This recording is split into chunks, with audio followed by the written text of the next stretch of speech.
O homem que inventou o trem de trilha única em 1910 foi um verdadeiro gênio, o grande inventor irlandês Louis Brennan.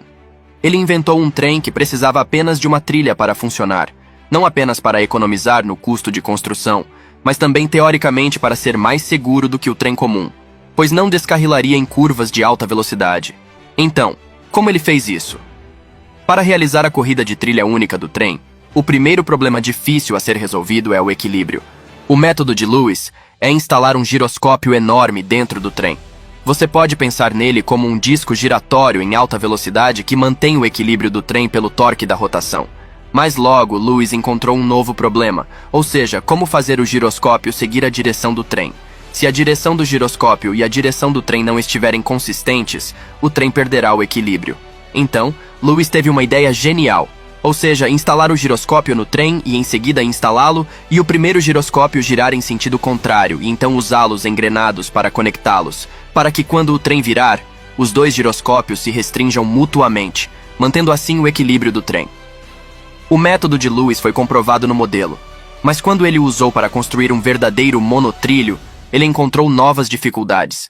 Descobriu que seus giroscópios eram muito pequenos e sua potência não era suficiente para sustentar um trem pesando dezenas de toneladas. Ele queria tornar os giroscópios maiores e mais pesados, mas percebeu que isso tornaria mais difícil equilibrar o trem e não haveria espaço suficiente no trem para giroscópios tão grandes. Então ele teve que pensar em outras maneiras de aumentar a potência dos giroscópios.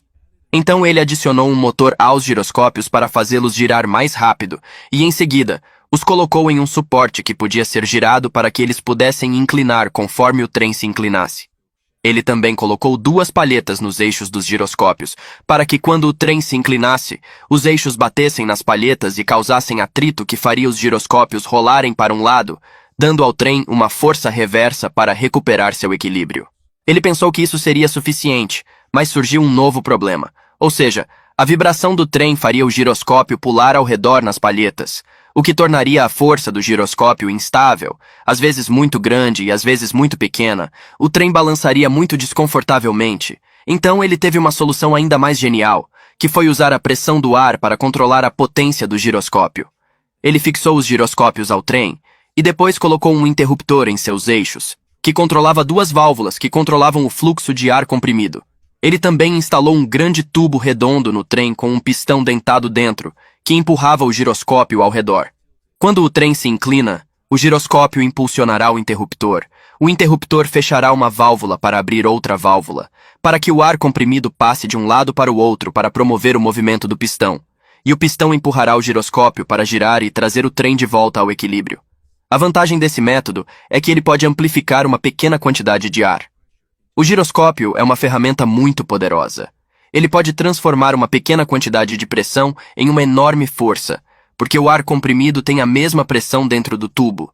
Mas quando chega ao tubo redondo grande, a pressão se torna tão grande que o pistão será forte o suficiente para gerar a força necessária no giroscópio para equilibrar o trem. Felizmente, desta vez o monotrilho de Lewis foi finalmente bem sucedido. Infelizmente, o monotrilho não foi amplamente utilizado. Isso porque o monotrilho era muito complicado para instalar giroscópios em cada carro. Aliado ao fato de que as pessoas na época já estavam acostumadas com trens de dupla trilha, o trem monotrilho foi gradualmente esquecido.